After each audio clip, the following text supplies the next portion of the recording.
And that's a beautiful thing. All right, good. So, guys and girls, we're really excited to get this going. We're seeing some participants load up there, so that's a good sign. So Luke and I and Tony worked out a couple technical details, and now our stuff is tuned in. And so we're excited to have you guys in here. I'm going to start out with a brief little description of Luke. And just so you guys know who he is, a lot of companies use appraisal management companies. We here across country use Evaluation Zone, of which Luke Tomaszewicz is the owner. And I'm sure he'll correct me if I actually mispronounce that. But Luke, just to give you guys an idea, Luke, and you can again correct me, but as I'm going through here, you've been an appraiser since January of 2006. Is that about accurate? Yes, that is about accurate. Yep. All right, good. So appraiser since January of 2006, and opened up Evaluation Zone a decade ago. And he is one of our appraisal management companies that we lean on for help when you guys come to us and say, hey, what about this or what about that? And Luke's been great about getting us some assistance. So with that, let me get the screen back up. That's good. So we have Luke in here. Luke's going to talk about understanding the appraisal. Also want to share with you guys that there is a chat box in here, and we're going to be taking questions. When I see a question, we're going to kind of grab Luke and get the questions. So he already knows a couple of the questions that I teased this webinar with, so we'll probably cover those as well. And with that, Luke, that's it for the introduction. I turn things over to you. Perfect. Great. Thank you, Rich. I appreciate that. Good afternoon, everybody. Thank you for hopping on. Yeah, like Rich mentioned, we are an AMC that works with Cross Country Mortgage. So Rich and his team, they've been a great partner. So anytime you're going, through a purchase, refi, anything like that, if there's any appraisal related questions, feel free to, reach out to Rich, and then he always connects with me, and I try to get him, the most accurate info as quick as possible. So today's webinar, we're just going to go over some of the appraisal, basics. We're going to start off with the inspection process, then the actual typing and the collection of the appropriate comparables. Then we'll go into post-appraisal. And then at the very end, we'll tie into some, things that you typically don't see with the UCDP, the EAD, and then we just recently added some information about the COVID inspections. As I'm going through the presentation, any questions, just type them into the chat box, and then Rich will read those off to me periodically here. So just to start things off, something very basic that I do like to mention is anytime you have a property that was built before 1978 and it contains any peeling or chipping paint, if it's a FHA or VA appraisal, the appraiser will condition for that. Again, this is a safety hazard, and the appraisers have to go off the actual handbook, and they will condition for something like this. So to correct this, all that you simply have to do is scrape and paint that surface, repaint it over, just so it looks clean. Quite often we'll get questions with, hey, the property was built pre-78, but we painted it 100 times since then, and we guarantee there's no lead-based paint. We completely understand that, but according to the handbook, we still cannot have any peeling paint. So that's something small that I always like to notate. And again, this only applies to FHA and VA. Unconventional, this is not something we have to worry about unless it's posing a significant feature. Rich, if you could tie into that a little bit. Yeah, thanks. I will. Just want to let you guys know. So one of the common questions or sometimes complaints we get is, hey, Rich, it's February 10th. And, you guys are asking us to paint this place and it's 10 below. So in that circumstance, Cross Country will allow you to create a little bit of a repair escrow. So we'll put a little bit, we'll get an estimate from somebody. That painter contractor doesn't have to be the person that paints it, but we get an estimate. Maybe it's $100 to paint that project that Luke's got. Might be more than $100 on the screen here, but maybe it's $100. We'll put aside about 150, tuck it in an escrow account, and we expect when the weather breaks that you guys will get that squared away. So because that will hold up our loan from being saleable, but we will do that for you guys so you guys can get paid, the homeowner can get in, and we'll deal with the paint when the weather breaks. So go ahead, Luke. exactly. That's a great point, Rich. Thank you for bringing that up. Yeah, with Chicago, we do deal with that quite often. Sure do. Some other items that I like to mention from the inspection process. Right on the left side, you can see a deteriorating staircase. This simply is a health and safety hazard. We'd consider this a trip hazard. This would definitely apply for FHA, VA, and it could apply for conventional loans depending on how big of a safety hazard we view this as. Right in the middle, we have a staircase that is lacking a handrailing. One thing to notate, the most recent change to the handbook lets the appraiser decide if a handrailing is needed or not. The prior version of the handbook stated if there's 3 stairs or more, a handrailing is required. That has since been removed. So now it's up to the appraiser's discretion. I could say with 2 stairs, I want a handrailing. Another appraiser could say they don't think so. So the best rule of thumb that I still say is when you see the 3 stairs or more, put a handrailing in there. That's what most appraisers are still doing. They're still keeping to the old rule. And then the last photo that we have here is just some brick where the actual cement, the tuck pointing is cracking through. The reason that this is a concern and it would get conditioned is as we get snow, rain, any type of seepage into that property, over time we're going to see mold to start to develop. So again, this is something that we do need corrected and the appraiser would condition for. Terrific. And then I'll interject on some of the bigger projects. That could be something, we do a repair escrow for. Our repair escrow limit is usually about $3,000, maybe even $3,500. That's pretty aggressive. Most companies don't like to mess around with it because we manage it. It's extra work essentially. But if it's something like that that can be repaired, get us a couple of, in that case, a bigger project, we're going to need a couple of bids. Then we're going to escrow 150% of the bids. And then again, we expect the work, as long as it's not a weathered situation where the weather's preventing us to do it, we expect the work to be done in 30 days so we can release that money. And then as the bigger projects go, if that particular crack that Luke showed was a major issue, then that would drift into our renovation lending. And we've done a webinar on that. If you guys want more information on the renovation webinar, reach out to me and we've got that one pre-recorded and ready to go. Go ahead, Luke. Perfect. Thanks, Rich.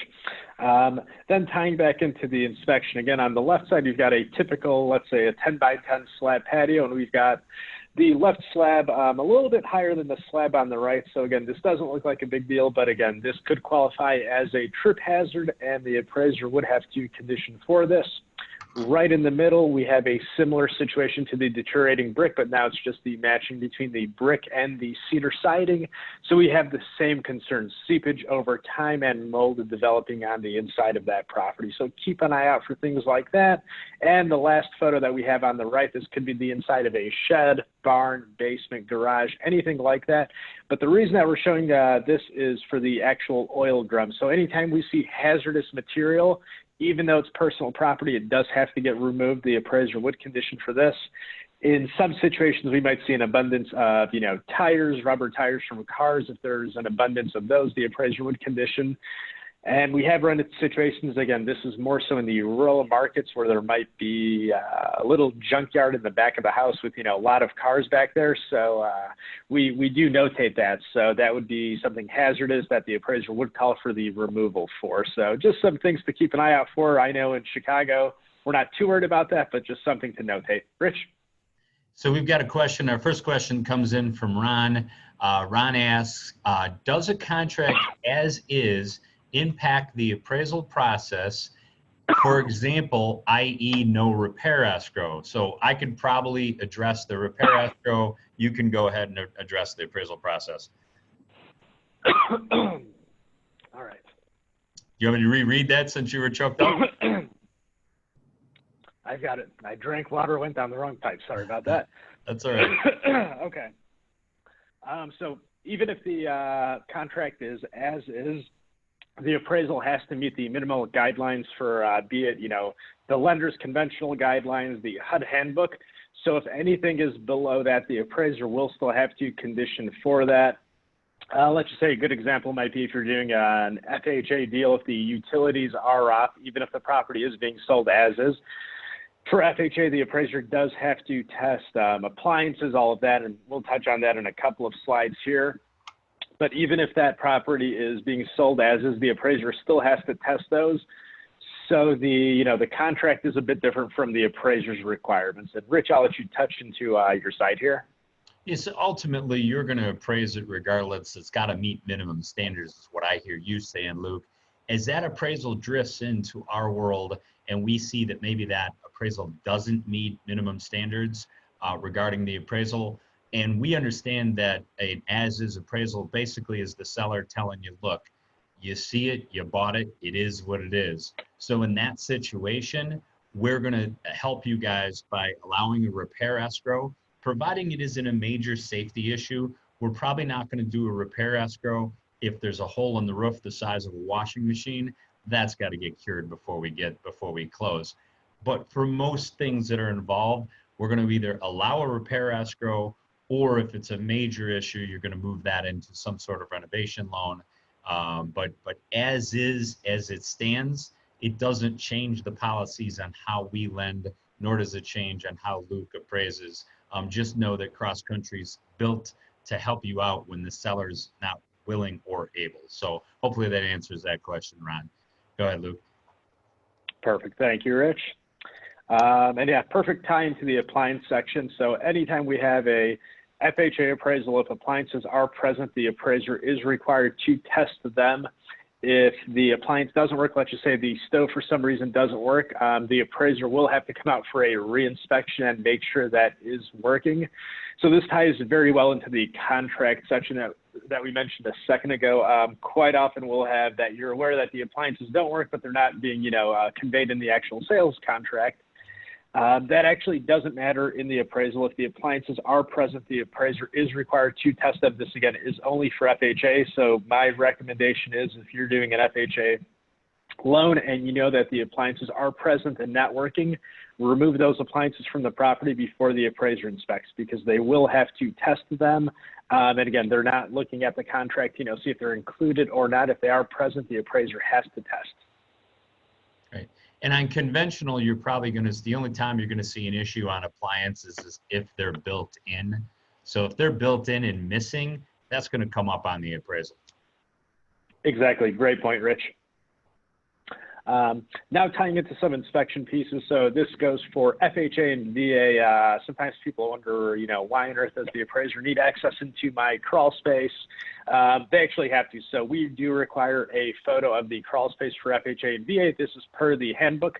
So make sure that that area is accessible for the appraiser. We have run into some instances where there might be, a giant couch, fridge, whatever it might be that's blocking entrance or it's screwed shut. The appraiser will not move that. So make sure that area is accessible for the appraiser. They have to state in the appraisal that they did inspect. They have to provide a photo. And the reason they're looking in there, they're looking for, infestation, dampness, mold, water seepage down there, things like that. So that's why the appraiser has to gain access into there. And again, this only applies for FHA and VA loans. To the opposite side of the property, now we've got the Scuttle Area where the appraiser has to inspect the attic. Again, this is also for FHA and VA. So just make that area accessible again to the appraiser. Some appraisers will have a ladder on them to gain access there. Sometimes they get lucky and there's a drop staircase. And lately we're seeing more and more appraisers carrying a selfie stick where they're simply getting that camera up there to satisfy the need of the photo. And again, we're looking for frayed wiring, any possible, fire damage marks, seepage from the shingles, things like that, infestation. So that's the reasoning behind, the attic inspection also. Yeah, one thing I'll comment on there. I know we had a reinspection recently, and unfortunately, because the attic was actually bolted or screwed closed. So again, these appraisers don't have tools with them. They're not expected to unscrew things. So if there's something out of the ordinary as the listing agent, they have to have access to those rooms. So. Perfect. Thank you, Rich. Now we just tie into some more inspection issues on the interior of the property. Just to the left, we have some deteriorating paint on the interior of the door. So something like this, the appraiser could condition for on an FHA and VA. So keep in mind this has to do any peeling or chipping paint.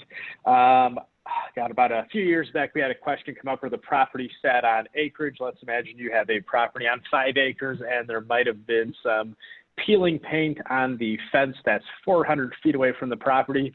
If the appraiser notices that, they should also condition for that. So it's not just the subject dwelling, it could be the garage, the shed, or the fence that's 400 feet away from the main dwelling. As long as it's on your property line, if there is peeling paint, the appraiser will condition for that. The photo that we have here in the middle is a exposed outlet, but this could be an exposed outlet, switch, anything like that. Quite often we'll see this in situations where the seller is selling their home. They decided to freshen it up with some fresh paint. Great idea, but don't forget to put that cover back on. Something that'll cost you 10 cents will cost you 150 bucks in the end for the reinspection. So always make sure this is back on there. Again, health and safety concerns, somebody sticks their finger in there, and then we have a issue on our hands. The last photo that we have, not everybody checks the circuit breaker box. We as appraisers do to make sure that there's proper amperage coming into that property. Sometimes we'll have a missing panel. So again, we have the same concern about, somebody sticking their finger in there. So they have knockout plugs for about 10 cents at Menards, Home Depot. You put that in, it satisfies our need, and we do not have to come back out for a reinspection. Right here, we just have a sample of a sketch. You'll see this in every appraisal. The reason that I'm showing this is sometimes we'll have questions with why the appraiser is measuring my porch, patio, deck, garage, areas like that. So on FHAs, this is a requirement where the appraiser has to sketch out any outbuildings, decks, patios, and they also have to notate if they're open or covered, as you can see is in this example. And as obviously as it might be the reason that they're sketching out the main dwelling is to decipher the actual living square footage. So we're going off of the GLA, which is the gross living area. The simple definition for GLA is anything that is above grade, heated, and finished qualifies as GLA. Once we have below grade finished area, it does not qualify as gross living area. It's a gross building area.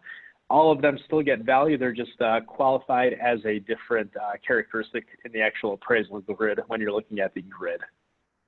So relative to that, Luke, the garage area not considered part of the gross living area? It is not, because usually a garage is not heated. Even if the garage did have a heater and the garage is separated from the home, we would still not count it as living area. So we'd have to meet all three criteria. I guess another thing I'll tie into that, if you have a property on a hillside where when you pull up to the property that, let's call it the first floor might not be visible, but when you look at the back of the property, you'll see 3 levels with that basement area being above grade. As long as 1% of that first level is below grade, the appraiser cannot count it as gross living area. The thing to notate with that is we're using comparables, so we're comparing apples to apples. So you're still getting full value for that, below grade area that's finished, because the comparables that the appraiser is using will most likely have the exact same layout, where that first floor in the front it's below grade, but then the rear is a walkout. So it's still being treated the same way, and the square footage is still being noted. It's just being noted as a below grade area.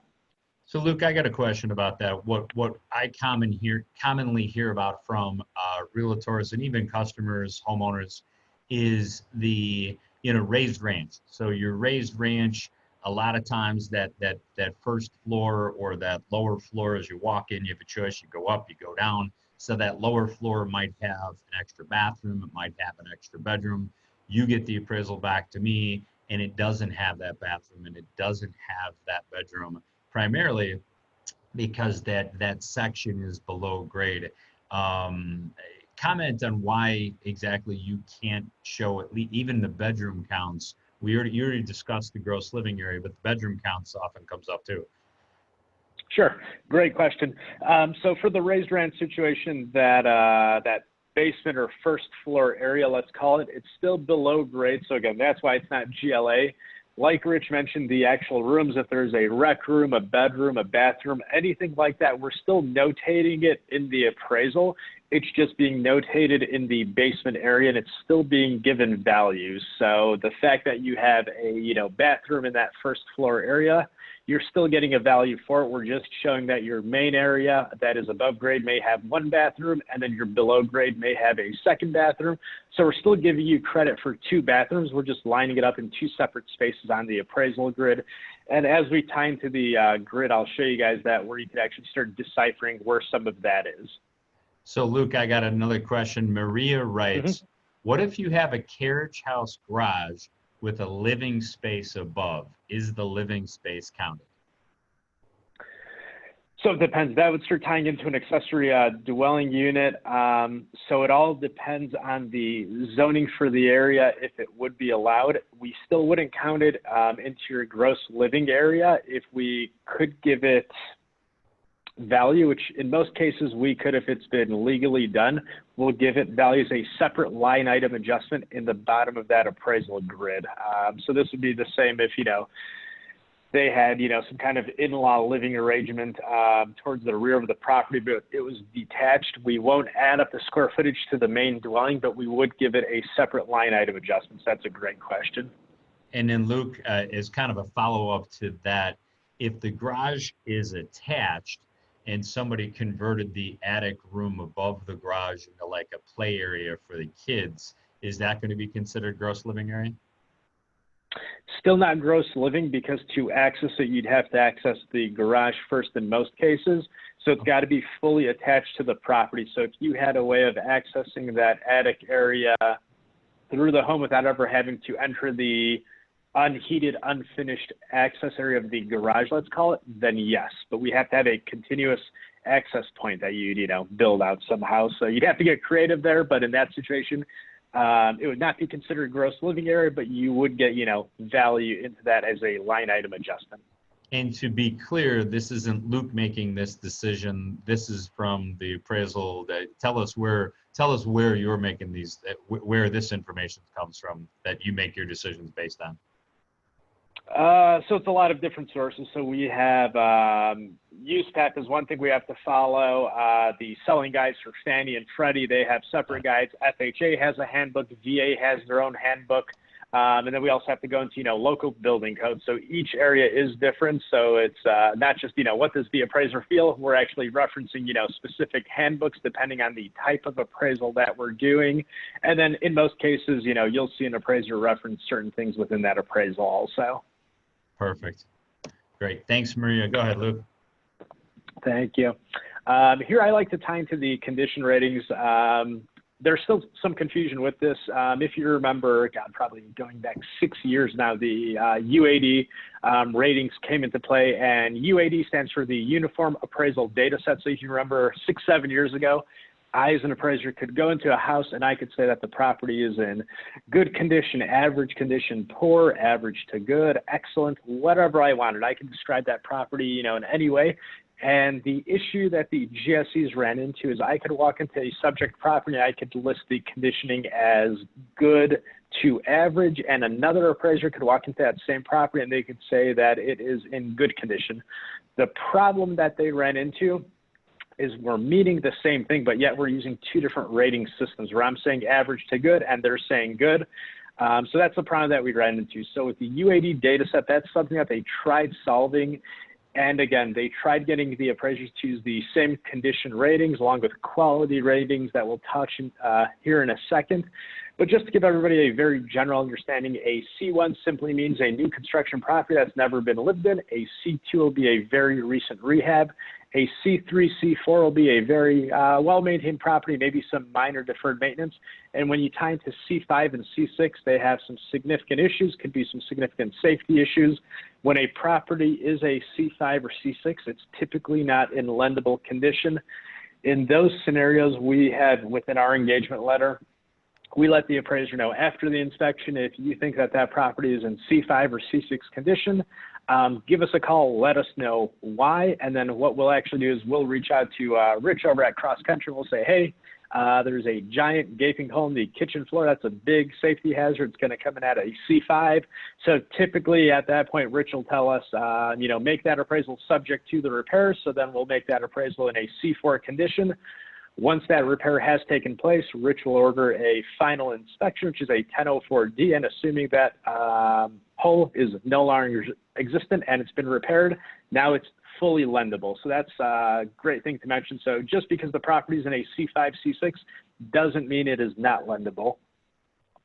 Yeah, great. Yeah, great call. And then we'll take it up, we just got to get it into that C4, which means it isn't pristine, but it's at least a loan that we can take and sell to Fannie and Freddie. Exactly. And now we time to the quality rating. So if you remember before the UAD data set, the appraiser would say that the exterior of this property is made of frame, stucco, brick, anything like that. Since then, it's been replaced with this Q1 through Q6 rating. What it really means is a Q1 will use some very high-end materials. It's a unique structure. And as we get down to the Q6, they're using some very basic materials. And it's a rectangular home. So this next slide here really starts making more sense of this. I know the condition and the quality ratings do get a little confusing. So the property that we have here right on the top, the reason that it's a C1 is simply because it's a new construction property. It's never been lived in. And the quality rating is a Q2 because, again, it's a very unique structure. You can see some nice stones, some higher-end siding. And on the interior of that property, also assuming some higher-end material with nicer hardwood flooring, porcelain tile, quartz countertops, things like that. The property on the bottom here, it's also a C1 simply because of its age, 0, never being lived in.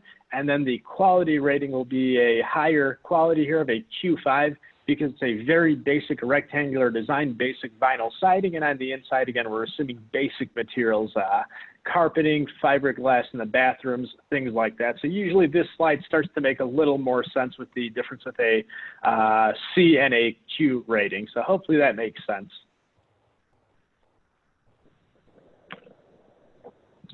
Right here, we just explained a little bit more on the quality and the condition. The photo that we have on the left would be more of a Q2 rating. Again, just very high-end materials.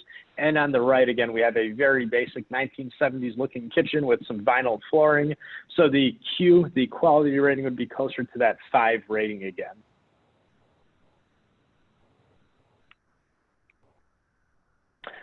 There's always confusion with an over improvement and a super adequate. So very simply, all that an over improvement is, let's imagine we're in a typical subdivision where the majority of the folks in that area have a 2,000 square foot ranch and somebody decides to build a 3-story, 5,000 square foot monster. That is an over improvement for the area. The typical home buyer in that subdivision is expecting a 2,000 square foot ranch, and that's what they'd be willing to pay for. So your dollar per square foot on that 5,000 would be significantly lower than that 2,000 square foot ranch. What a super adequate improvement is, let's imagine we're back in that same subdivision and the typical patio for that area is a 10 by 10 slab, but somebody decides to build a gorgeous outdoor kitchen like this. Again, the typical buyer in that subdivision is willing to pay the $2,000 to $5,000 for that 10 by 10 slab patio. An outdoor kitchen like this could cost you, $30,000 to $50,000. So the person buying it would get a really good deal. The person selling it, not so much. So keep an eye out for that. Always make sure what you're doing in your neighborhood makes sense, and that's what the buyers are looking and willing to spend for. So Luke, I've got another question. Just to remind you guys, hit the chat box with your questions for the appraiser. Maria asked, what can we as agents do better to help the appraiser assess the home, especially if the home has significant updates? Yeah, so usually a very good thing is we'll have agents or homeowners, write out a list of, any improvements that may have happened in the last 5 years that are significant. So that's always good to, pass on to the appraiser. Feel free to, give it to them if you're meeting them. If the property is vacant and you're not meeting them, just leave it on the kitchen countertop. They always notice that. You can leave them a packet with, sales that are comparable that you'd like them to, consider, any recent improvements to the property. So it's always good to give them that list, or you could even email it over to them. So whatever is, more efficient and easier for you, it's always great to give that appraiser, a punch list of any significant improvements or updates that have happened to that property. Great question, though. Perfect. Thank you, Maria. Thank you. Here we go. And then we'll also get questions on what you could provide to the appraiser just to help them make their job a little bit easier. So if the property is a condo or if it's in a PUD, the appraiser does have to fill in the total number of units, number of rentals, second homes, who's in charge of the association. So if you have that information, provide it to the appraiser. If you don't, nothing to worry about. That's a part of the appraiser's job to actually call the HOA and obtain that information. So there's no issues there, but if you have it, it's always good to provide that to the appraiser. On new construction, depending on, who's selling in that area, we will have specific subdivisions where the builder might not be using a realtor in the area. So in those situations, we're always asking the appraiser to go to the builder to get, the sales in the market, since they might not be listed on the MLS. In subdivisions where they are using a realtor, quite often we'll see just spec homes being listed, and they're not giving us specifics of, any extra upgrades that may have happened. So one of the first things I like to convey is, for the subject property, we always want to make sure that you're handing off to the lender the most recent contract with the most recent change order list. We have had it, happen multiple times where the lender's giving change order number 3 while you guys are really on change order number 6, and the appraisal comes in, $50,000 less than, what your contract is at. And the reasoning for that is the appraiser did not realize you're digging that basement down an extra 3 feet to make it a walkout, which is a significant thing. So always make sure you're giving the lender, the most recent change order, because that's what the appraiser is going off of, especially if it's a pre-built property. They're only going off plans and specs along with that change order. And I'm going to add one thing on there. So for any agents that are working with a home builder, representing the home builder, we had a situation, this goes back probably a dozen years now, where we had a home builder who thought he was doing the homeowners a favor, and probably also doing himself a favor relative to the IRS. He was taking upgrades and basically just taking cash for them and keeping them off the sales price. The challenge you're going to have with that is, if we have 2-3 houses that go out the door and $50,000 in upgrades were paid for in cash, now somebody comes along that actually needs to finance that in. Luke has got no comps for that. So you've got 3 other homes that just sold that should have sold for $450. They all sold for $400, and now this one comes in at $450 because the guy just doesn't have the means to pay cash, and that's going to create a problem. So again, if you're working with any builders, please advise them, do not even offer the homeowner an opportunity to do the upgrades in cash, because it's going to hurt future sales in his subdivision. So. Yeah, no, great point, Rich. I haven't brought that up before, but that's a great point, because you're actually devaluing your market. Those upgrades that would increase your value by an extra 50, they're non-existent now. So we're assuming that the typical buyer will expect those types of upgrades in their next home for $50,000 less, and the appraiser, they've got the data to support that this sale happened for $50,000 less, and that's the problem that you're running into. So definitely not a great thing to do. You're very much devaluing that area. Now we tie into how the appraiser is selecting comparables, listings, and so on. This is very different, based on the market that the appraiser is appraising in. There's guidelines that the appraisers, should follow to a certain extent, but again, all that they are guidelines. In a urban market, in a city setting, city of Chicago as an example, we try to have the appraiser stay within a half-mile radius from where the subject property is. They could go as far as a mile, and if they need to, and if they have justification, they could easily exceed that mile. In Chicago or any big city, what we're really looking for is, for the appraiser to stay within the subject neighborhood. As we know, you could have, a block away, there could be a major street like Western Avenue as an example, and it could divide 2 neighborhoods significantly, where the median sales price from one to the other will differ quite a bit. And then as we get into suburban and rural markets, the appraiser, has the ability to expand that radius quite a bit. In rural markets, we've seen appraisers go as far as 90 to 100 miles away, because again, there's, so few sales in those areas, and the markets really don't change. They're all competing neighborhoods to each other. So they're, general guidelines that the appraiser follows. When it comes to comparable selection with terms of square footage, the closer the better. So I say within, a 20% variance is usually the safest. But again, if the appraiser has a lack of comps to choose from, they could easily exceed that. They just have to comment on it with, why they're exceeding 20% as an example, why if their house is a frame ranch that they're using brick ranches. So things like that, the appraiser, they have the ability to do whatever they want. They just have to have justification for it and comment on it. I know one of the questions that Rich, Rich, you've got to hop in there. So we've got Christy writes that she would love to get, and the timing is great. I figured I'd let you tackle the slide. Sure. So Christy writes, I'd love to hear information on how to dispute an appraisal without offending the appraiser. She must know you're sensitive, Luke, without offending the appraiser. And is there a realistic way to do this effectively? That's a great question. We're always offended. No. That's a great question. I think that's actually one of the next slides that we're tying into here. Here we go. Let me skip forward here. Hold on. Let me hold that question for a minute. We have that coming up in 2 or 3 slides here, so give me a second here. And we're going to tie into on the post-appraisal piece. Right before that, I did want to tie in. I know one of the questions that Rich had when we're actually selecting comparables, how the appraised value could come in, higher than the highest sale in the subdivision, as an example. Again, the appraiser has to have the data supporting it. So let's just say if we're in a market where there's a shortage, we could prove an increasing actual trend in prices. So that's what we'd expect to see. So let's say that the appraiser's first comparable that they're using sold in, May of last year, then their second comparable sold 6 months ago, and their comp number 3 sold 90 days ago.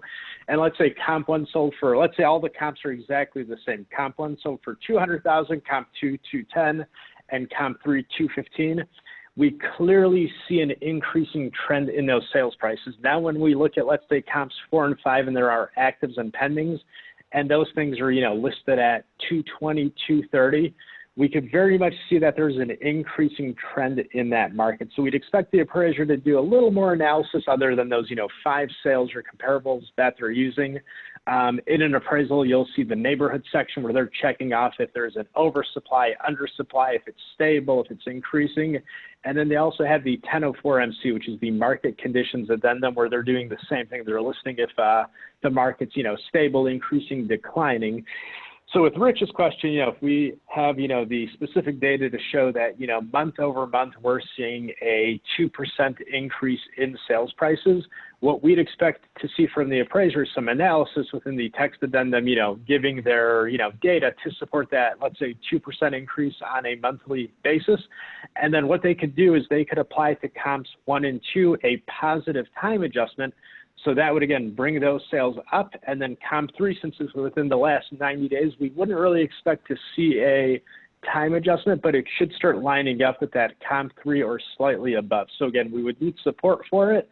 And yeah, that's the positive scenario. When we got into the, 2010 days, we would do the exact same thing, except for the fact that the appraiser would check off declining. And again, we would expect to see that data in the actives and pendings were coming in lower than the closed sales. So it was definitely a different market, quite interesting. But in some cases, none of the sales made sense. We'd have short sales, REOs, and arm's length sales, and none of them made sense. But again, the appraiser would have to have data and justification for any adjustments, and again, the estimate of value that they're providing. Okay, great.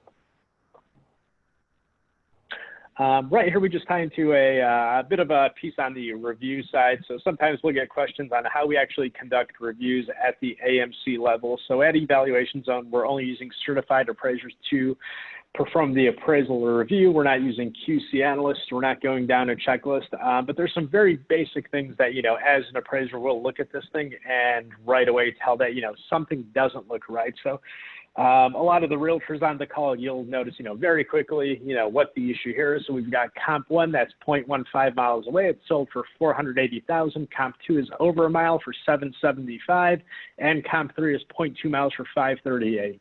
Obviously, comp 2 jumps out at us. Standalone, the sales price is almost, double from the other 2 sales, and it's also the only sale over a mile.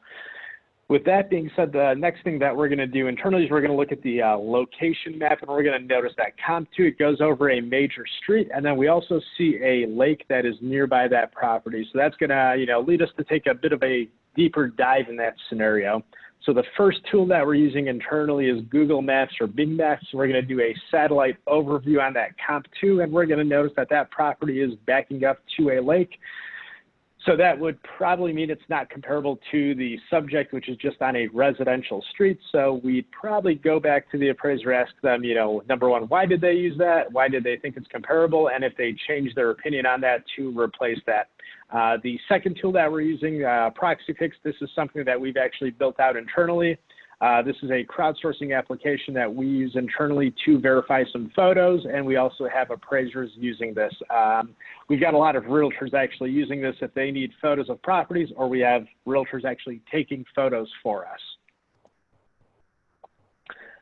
So now we actually tie into the post-appraisal. Rich, do you want to read that question off again, just so we can refresh everybody's memory? Thank you. Yeah, absolutely. So Christy writes, I'd love to hear information on how to dispute an appraisal without offending the appraiser, and is there a realistic way to do this effectively, which is a great question. Sure. No, that is a great question. So one of the things that I do like to notate is, don't tell the appraiser that they're wrong, that their comps are the worst, that you have better comps. Obviously, be very proactive about it. Don't give the appraiser a farm list of, 20 sales that support your contract, even though they're 1,000 square feet larger. Those would not be considered comparable. And as the AMC, we would, then go back to Rich and say, hey, these aren't comparable, and, please don't give us 20.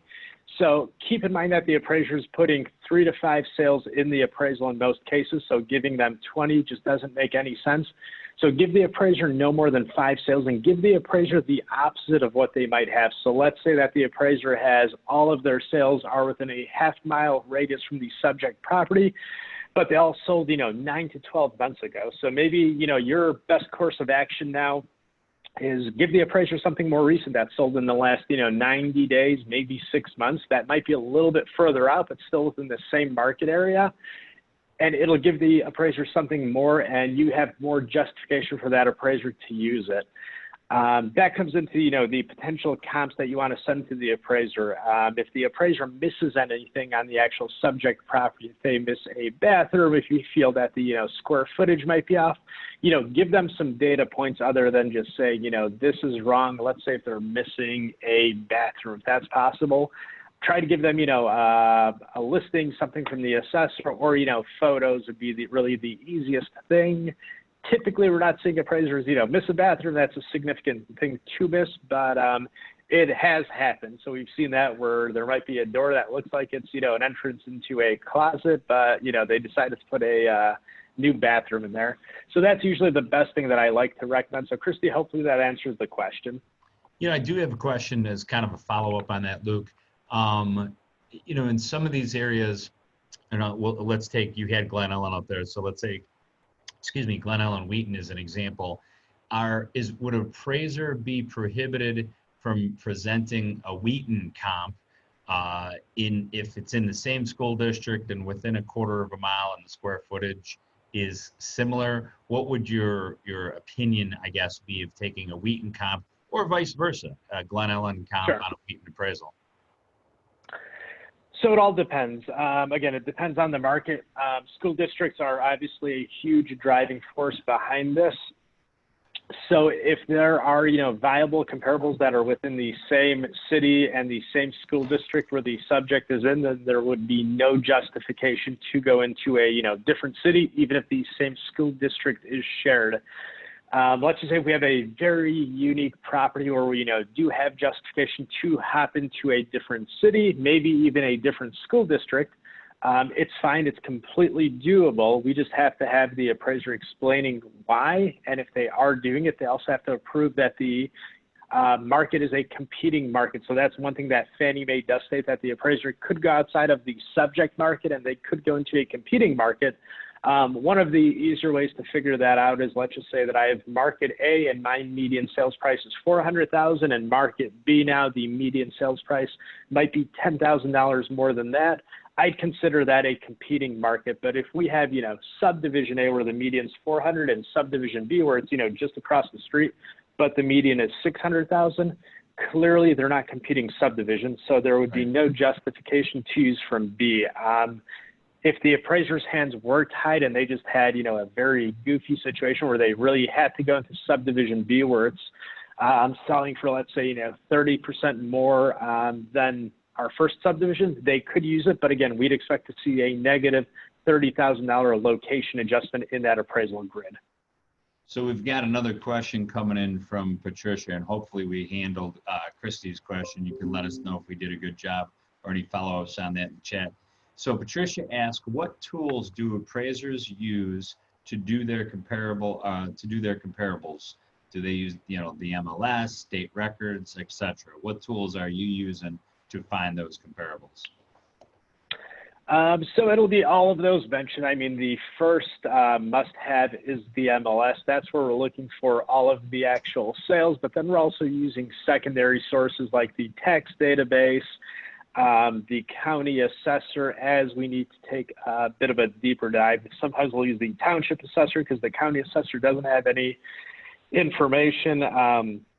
Most recently for our MRED, I don't know how the realtors feel, but the appraisers are very unhappy with the change going from realist to this this new one, whatever it's called. The Remind? Redmond. Yeah. Yes. We've complained a few times internally to MRED. It's not as great as Realist was. It limits, how we can do certain searches in the tax database. So, but again, we have to use it, and we know that Realist is not coming back to MRED. We'd have, a lot more search capabilities for the tax database through Realist.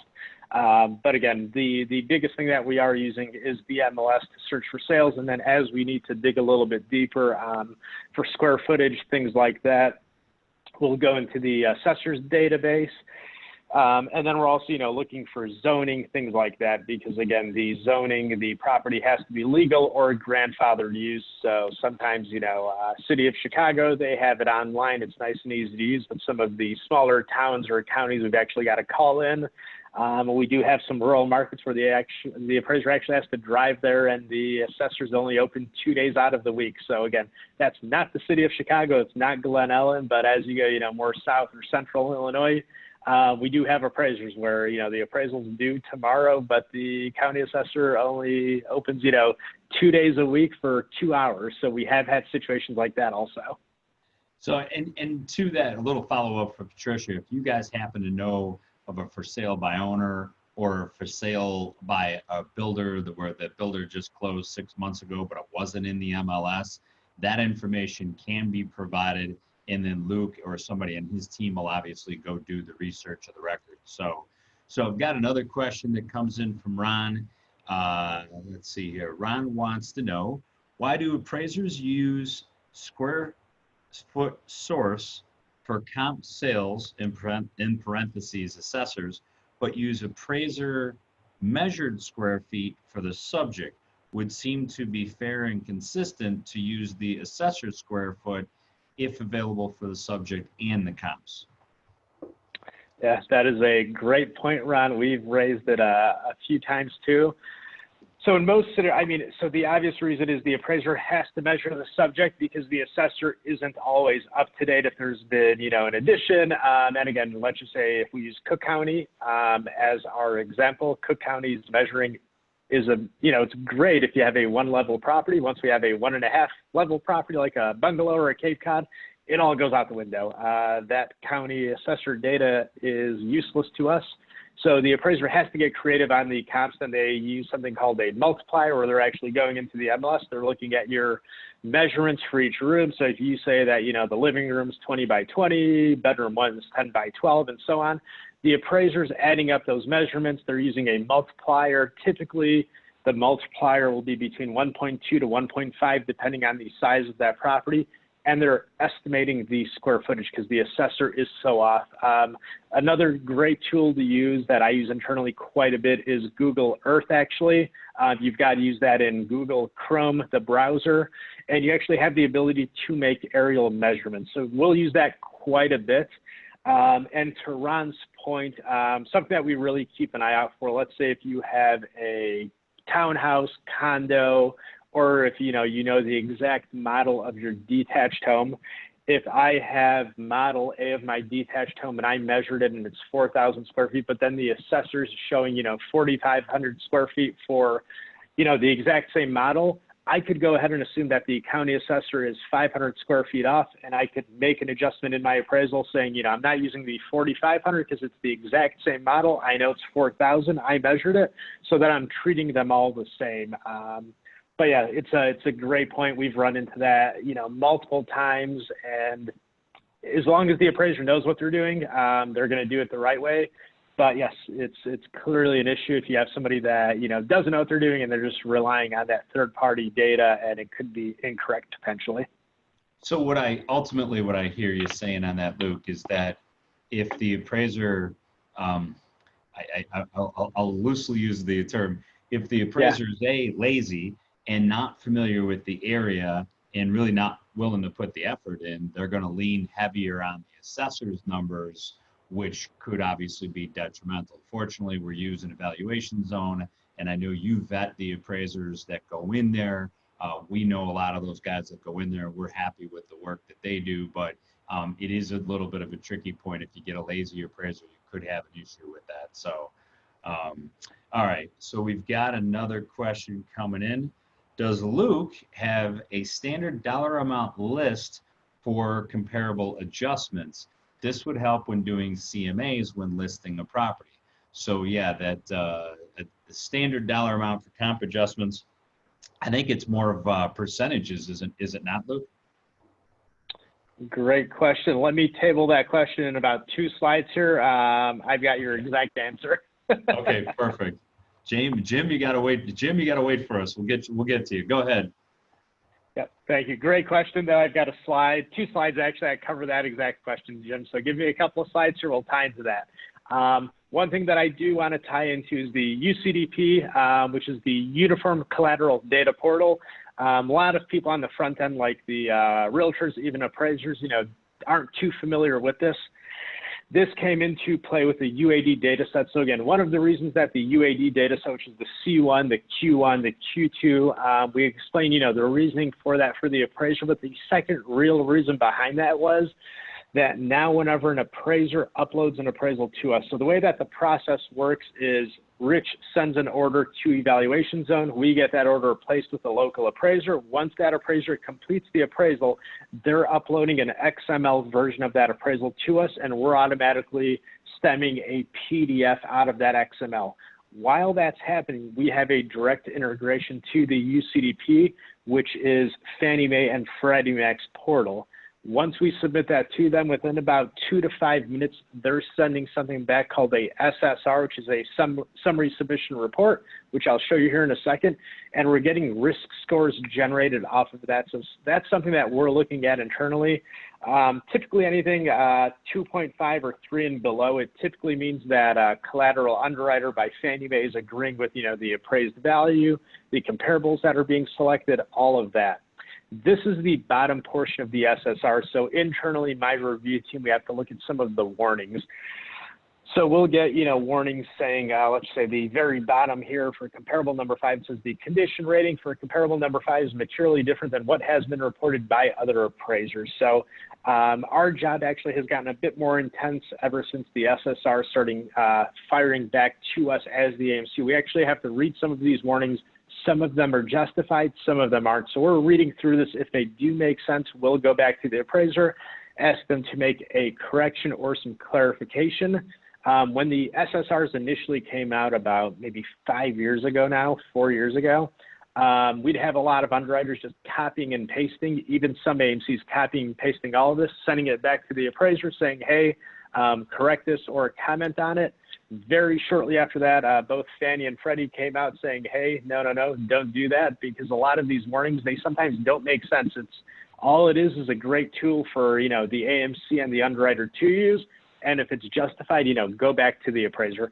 Rich, was there a question there? Yeah, so from a realtor's perspective, this is more or less a quality control tool that you guys are going to use to make sure the individual appraisers are crossing the T's, dotting the I's, and we're getting the right value back to the home buyer, the agents, and everybody involved in that. That's what this particular form does. Okay, good. Yep, that's exactly what it is. So on the on the sales side for the realtors, you're probably never going to see this, but I just want to make everybody aware of it. Again, it'll give us warnings for overvaluation flags. It'll also show us, so this is something that we don't see. This is the back end of Collateral Underwriter by Fannie that the underwriter at Cross Country sees. We as the AMC do not see this. The appraiser does not see this, but the algorithm that Fannie Mae has, it'll generate up to 20 comps typically.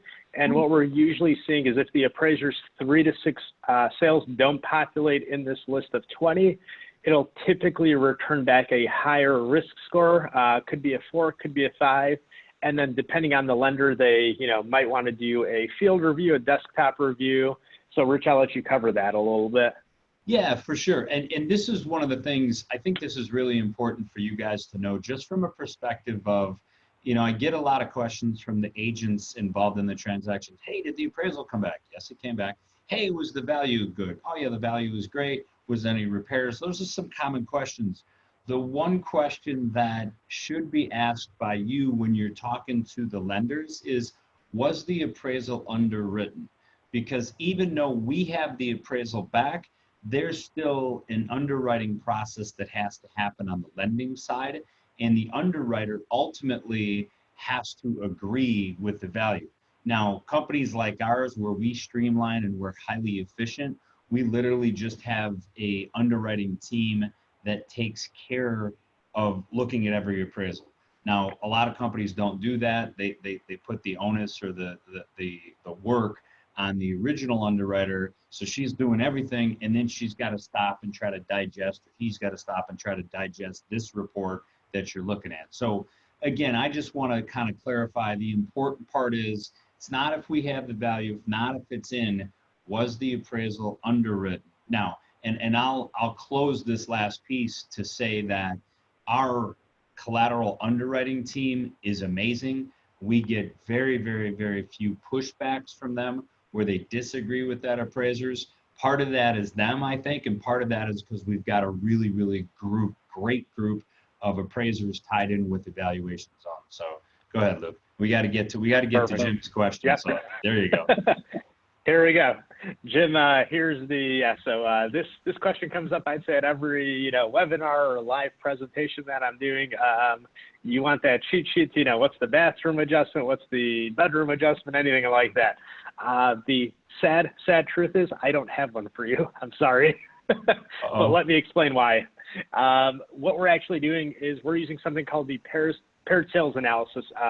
Jim, so the reason that I can't tell you, it's $5,000 for, one bathroom is because it's all very market specific. So let's just say if you're in, let's say Norridge, Illinois, that bathroom might be worth $10,000, but now let's say you go into anywhere in the North Shore, that bathroom is not worth $5,000, could be worth, $50,000. So that's why, there is no cheat sheet that I could give you. But the way that we're figuring this out, it's a very textbook method called the paired sales analysis. So home A here that we have on the left is a 1,500 square foot home, full finished basement, 3-bed, 2-bath, 2 fireplaces, 2-car garage. Property sold for $210,000.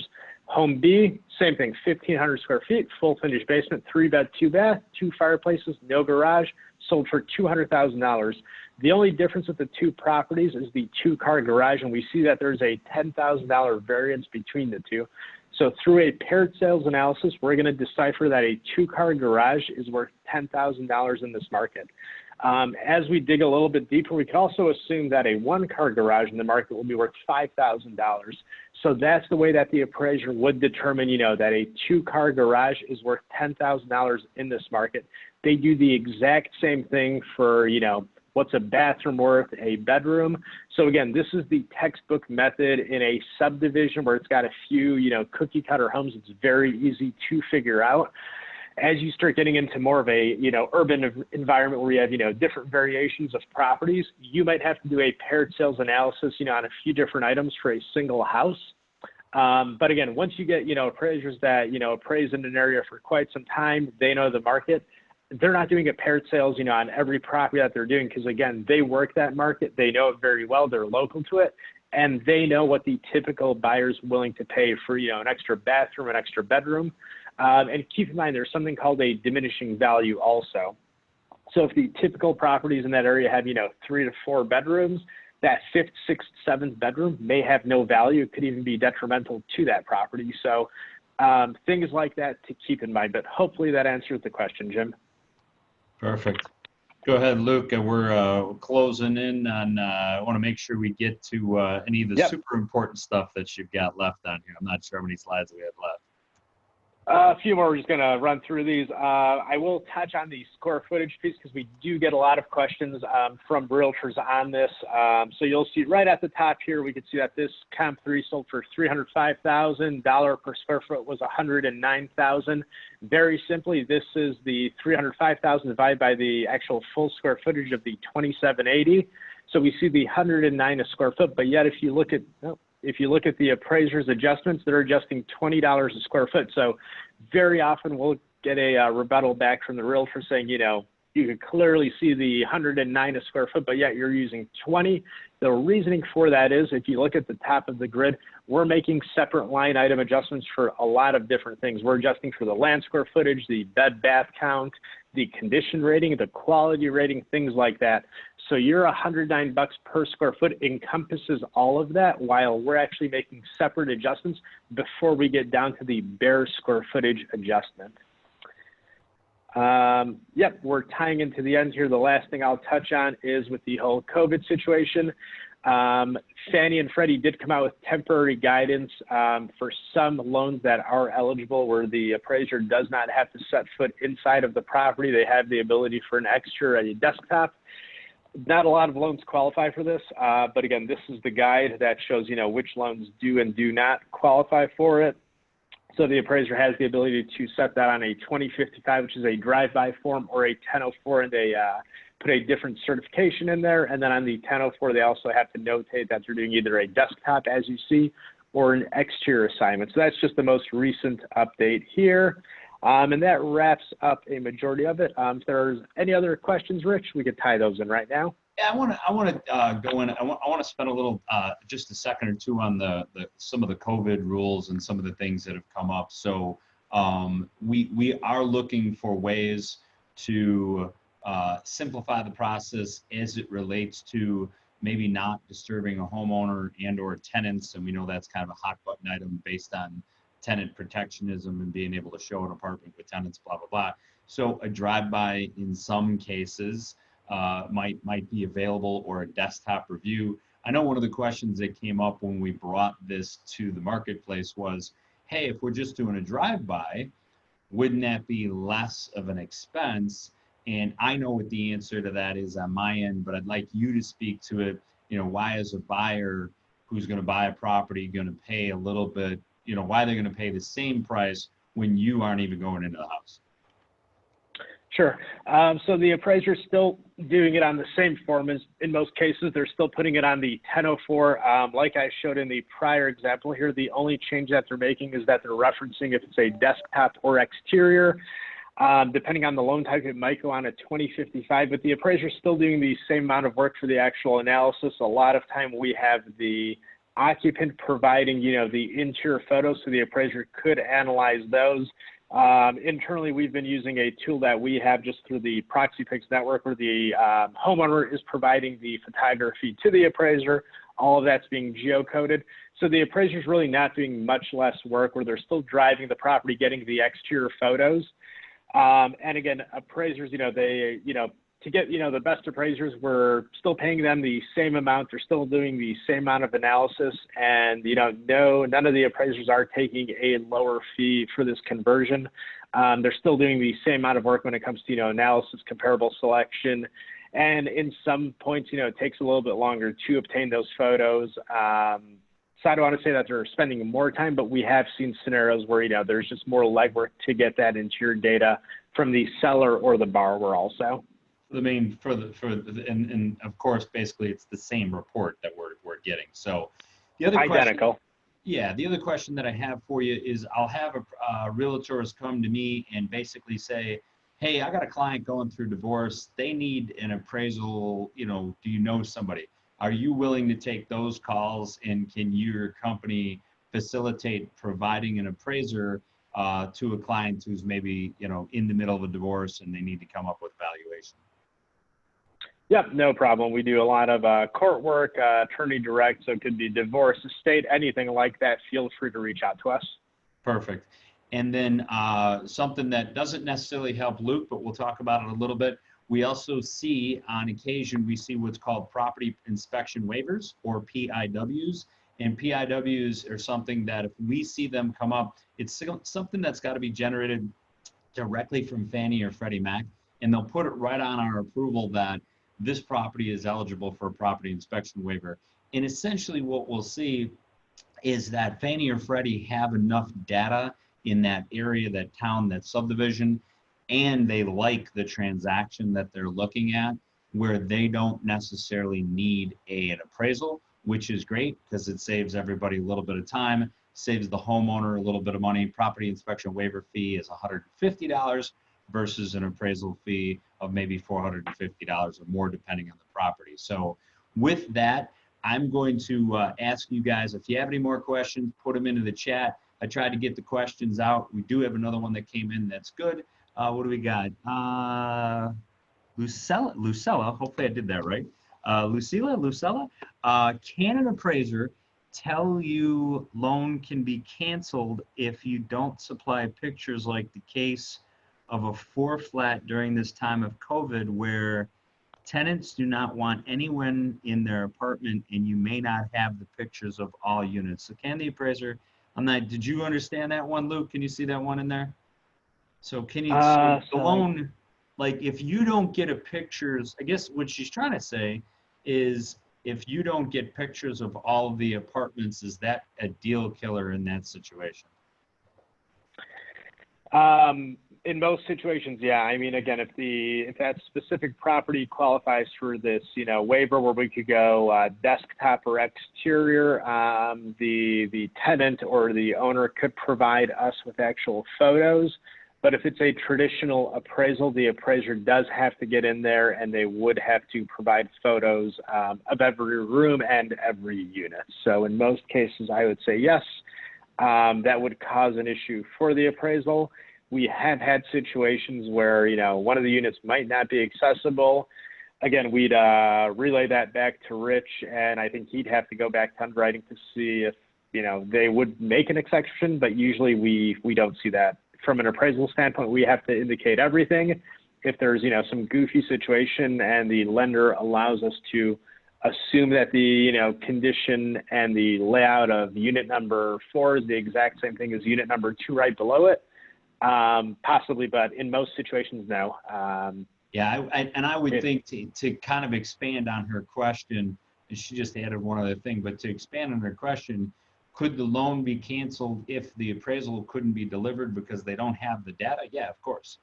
You're not going to be able to move forward because I can't get an appraisal, which means I can't underwrite it, I can't sell it, I can't sell it out to Fannie and Freddie. So as a follow-up, is it the appraiser's, okay, so is it the appraiser's place to say that versus the lenders? In other words, can an appraiser come out and say, look, if I don't get the pictures, this loan's going to get canceled? So what's your thoughts on that, Luke?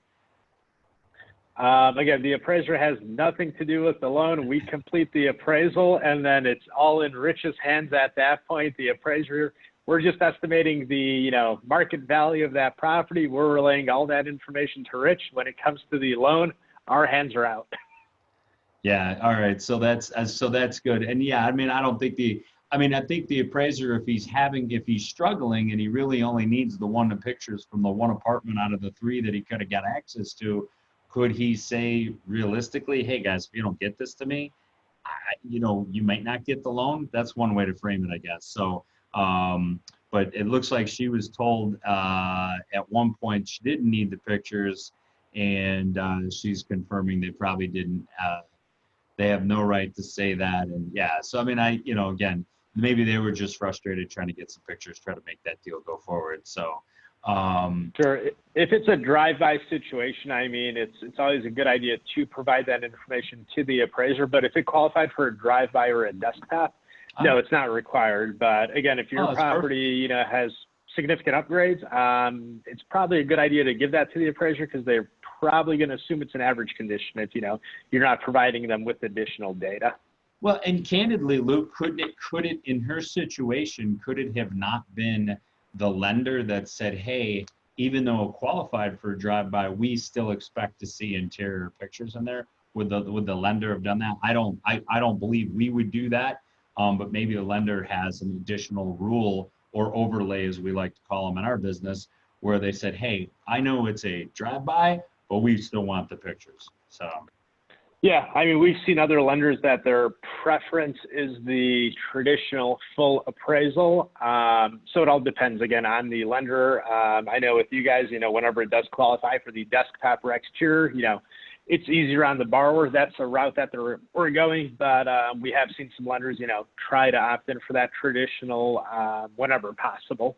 Yeah, and I the one thing about cross country I'll tell you is that we are all about efficiency. So if we could sell that loan to Fannie Mae and I don't need interior pictures, we're not asking. So then we want those loans closed as quickly as possible because we know that's one of our strong points.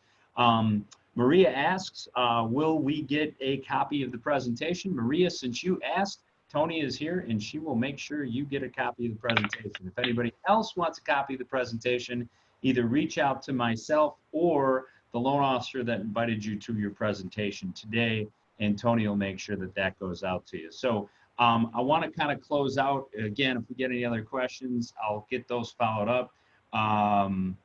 If we get any questions, I'll reach out.